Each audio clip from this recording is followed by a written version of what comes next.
I would wager that most people have never even heard of these incredible stones.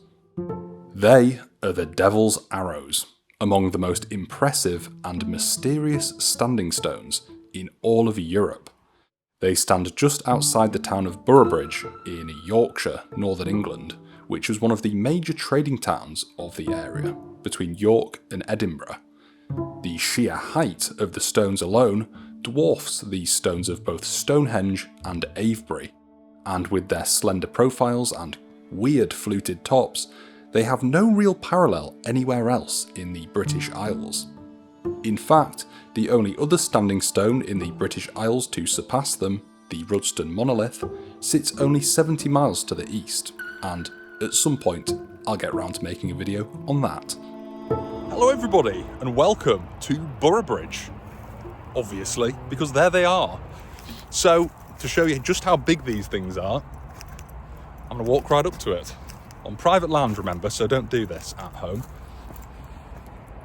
There's the base. There's the top. It's huge.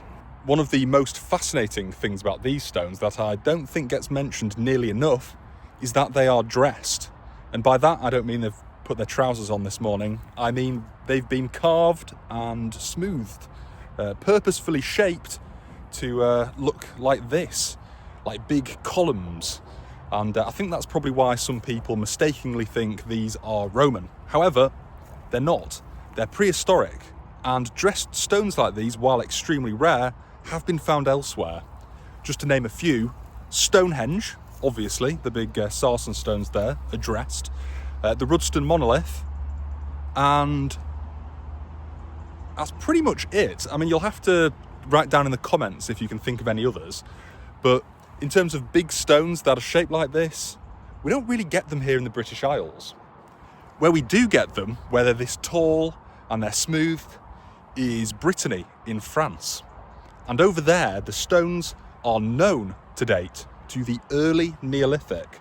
So sometime around 4,200 to 4,500 BC, at latest sometime around 3,200 BC. So who knows the date of these? That's something I will get onto, but for now, just keep that in mind, that these are really, really weird. The three remaining stones stand in a row aligned northwest to southeast, stretching nearly 600 feet, or 174 metres, with the central one slightly offset to the west.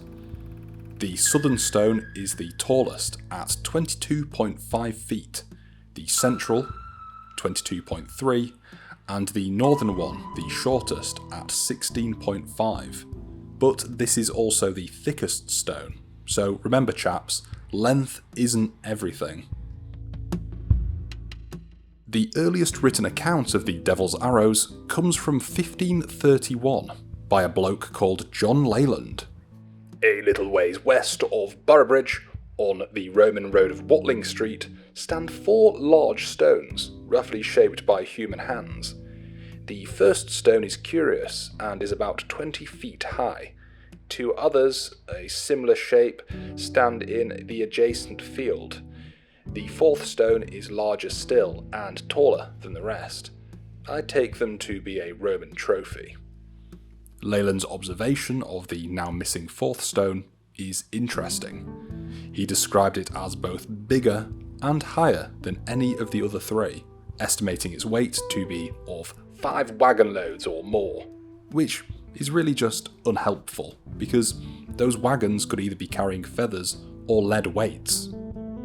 William Camden, writing later in the 16th century, also recorded 4 stones, noting that one had been pulled down recently by treasure hunters, hoping to find, well, treasure.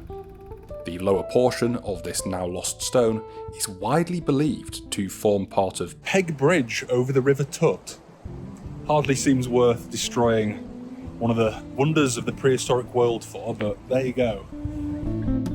Reports of their original number vary considerably.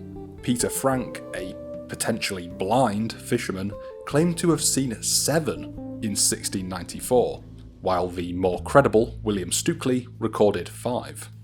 John Aubrey, after visiting in 1687, even sketched a speculative reconstruction, with two big concentric rings of stone forming a structure reminiscent of Stonehenge, with the surviving monoliths imagined as the last remnants of a colossal stone circle.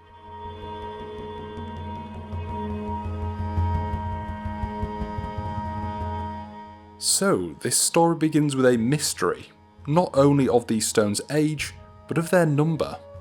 And this leads to my next question. What, exactly, were these giant stones?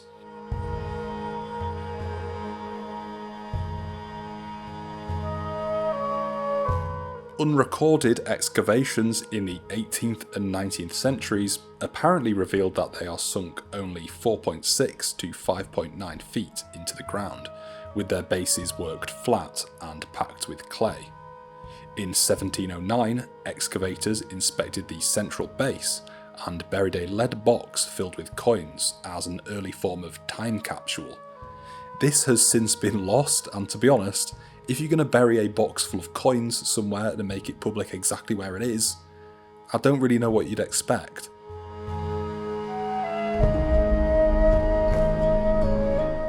If the number of stones is confusing, their dating remains just even more so. Most archaeologists place the arrows into the late Neolithic or early Bronze Age, somewhere between 2700 and 2000 BC, contemporary with the monuments on Orkney, such as the Ring of Brodgar and the Stones of Stenness, and just slightly later than Avebury. This is, I think, mainly due to their row-like form, as single stone rows like this often date to the early Bronze Age. But, obviously, unlike other stone rows found throughout the British Isles, the Devil's Arrows are absolutely colossal and really spaced out. They're not really like anything else. Hello everybody, you once again meet me at Crown End Stone Row here in the North York Moors on what is a very atmospheric morning. I'm here to yet again remind my nerdy UK listeners that yes, I know other stone rows exist, just like this one. This is the biggest stone here, and if we're at the Devil's Arrows, I'd be looking up there somewhere, maybe up there. It just doesn't compare. Now, unlike most standing stones you find up in northern England, the Devil's Arrows are not natural boulders. These are thought to be quarried, and they were quarried from a place called Plumpton Rocks, about 9 miles to the west. They're made of a special type of stone, well, not special, but it's a type of stone that's unique, called millstone grit, which you find over to the west in the Yorkshire Dales. And for whatever reason, people dragged these things so far for this specific spot. Now, one of the reasons people may have been lugging big stones like this around the place to landscapes like this, the Vale of Mowbray, famous for its henges, which are earthwork enclosures, well, it's because there aren't that many natural boulders lying around the place. So if you want a big stone monument like this, you're going to have to get it from somewhere and bring it here. When we see things like this, where just a few people could prop up a stone like that, one strong man maybe, like me, this doesn't really, to me, necessarily scream ritual or spiritual or ceremonial, because it doesn't take much to do this. This could be thrown up for any old reason. Whereas the Devil's Arrows, dragged for 9 miles through the landscape, needing up to 200 people to do it. People don't do that just for any old reason. Whereas this...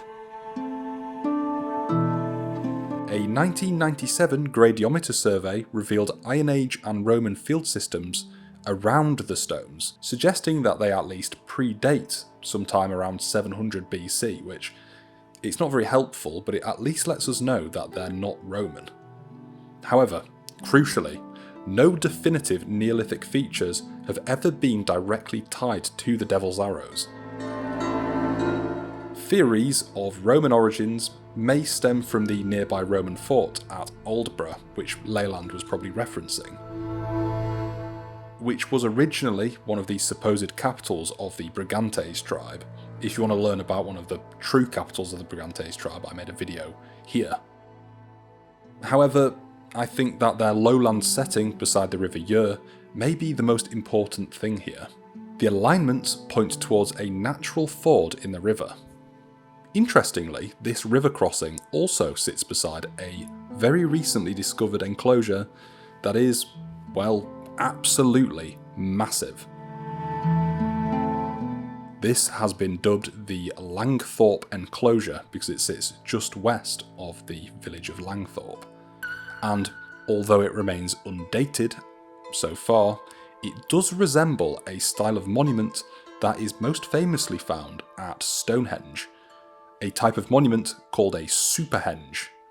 Yes, if you know anything about Stonehenge, you'll know all about Durrington walls.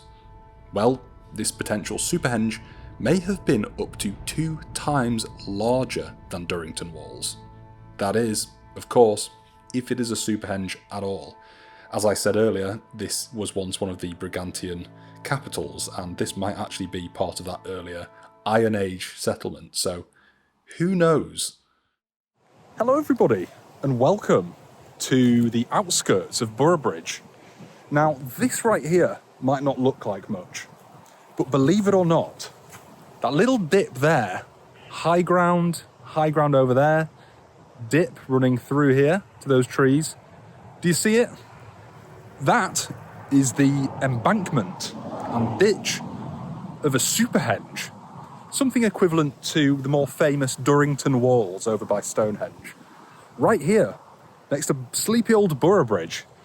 And it goes all the way down through these fields, a huge enclosure. A superhenge. As ridiculous as that sounds.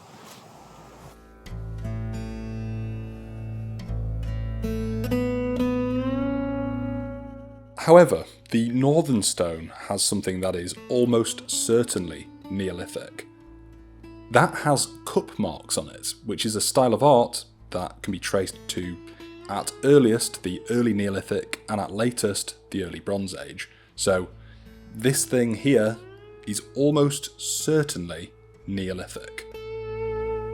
The Neolithic, as I quite often explain, is the tail end of the Stone Age. It was when people first started settling in the landscape and started farming. The southern stone, on the other hand, has an Ordnance Survey benchmark on it, which if you're interested in that kind of thing, get help. The central stone also has a bit of lean to it, which I've seen people come up with theories about. That's due to subsidence of its packing soil, so it's not meant to be like that. It's meant to be nice and straight and erect. Nevertheless, transporting such blocks weighing between 25 to over 40 tons from the Plumpton Rocks 9 miles away would have required an immense effort. Experiments suggest that some 200 workers with sledges and rollers may have needed half a year to drag and raise them into place, which, to be fair, is doable. Unfortunately, damage to the site, as well as the lack of excavations, make it almost impossible to pin down the site's purpose.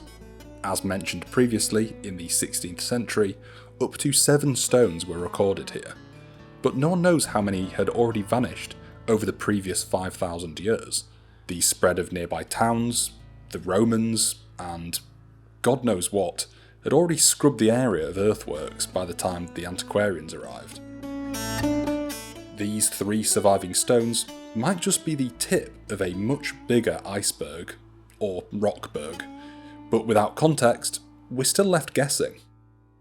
Still, if we take a broader view, some fascinating things start to pop up. From above, the arrows do not look quite so lonely. A southwesterly line runs through the entrances of the absolutely massive Neolithic Thornborough Henges, 10 miles to the north. And if you follow it, it points almost bang on to the arrow's central stone. The same line also cuts through a now lost Neolithic henge, which sits bang on between the two. But the plot thickens. If we are to follow a northwest line 8 kilometres from the arrows, passing from the north to central stone, you pass through the Langthorpe enclosure up to Canarbarn Henge, Cophewick Cursus, Huttonmore Henge, and then onto Cinderby Henge and Stapley Hill Roundbarrow to the north. Head the other way to the southeast and you'll hit the meeting point of the rivers Swale and Ure, where the River Ouse that flows through York is born.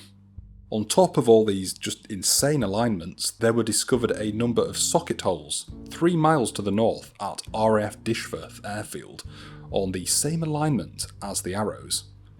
If we were to fill in the blanks with a fanciful mind, we may just imagine that this row originally spanned for miles. Of course, don't think I'm being crazy here. These aren't woo-woo ley lines drawn arbitrarily on a map. The Devil's Arrows and Thornborough Henges are well connected and form part of a deliberate monumental network through the Vale of Mowbray, perhaps the biggest ceremonial landscape in all of the British Isles. Their southeastern to northwest axis probably marked the solstice, a theatre for a prehistoric light show on a scale unmatched anywhere else in Western Europe. If you think about it, these stones being both bigger than Stonehenge, Avebury, Stanton Drew, everywhere else, logic would follow that there was something incredibly important happening here. So why not imagine something big? The Vale of Mowbray may just be the most interesting and undeservedly ignored archaeological landscape in Europe. I have been Adam Morgan Ibbotson, and if you like videos like this, please do press the like button and press the hype button. That's a new feature here on YouTube for small people like me. If you press the hype button, we can avoid disasters like my Lindo Man video, which just disappeared into the void. No one watched it. I don't think anyone even knew it existed. But do watch that one as well. That's a good video. I love you all so much, and I'll see you on the next one.